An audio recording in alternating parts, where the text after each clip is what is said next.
Hi అండి, నేను తిరుపతిలో ఉన్నాను కదా, ఇంకా ఫ్రెష్ అవ్వలేదు. ఇప్పుడు టైం వచ్చేసి 9:30 అవుతుంది. ఇంకా వాయిస్ చెప్పుకొని మండే రోజు నేను నా జర్నీ కదా, అది వాయిస్ చెప్పుకొని అప్లోడ్ చేసేసరికి ఇప్పుడు 10:30 అవుతుంది.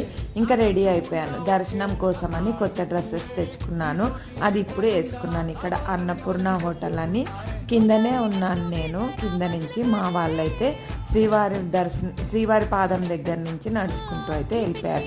నాకు ఫస్ట్ ఇడ్లీ తినడం అలవాటు, అందుకని ఒక ఇడ్లీ తెప్పించుకున్నాను.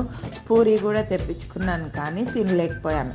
వన్ పూరి తిన్నాను. ఎర్రకారం పచ్చడి ఇంకా శనగపిండితోటి పల్చని కూర ఇచ్చారు. నేను అది వద్దు అని చెప్పి దోశలో వేస్తారు కదా మసాలా కూర, అది అడిగితే అది తెచ్చిచ్చారు. ఇక్కడ ఇడ్లీ మటుకు నార్మల్గా ఉండదు, కొంచెం స్పంజీగా ఉంటుంది. నాకు ఆ ఇడ్లీ అంటే చాలా ఇష్టం.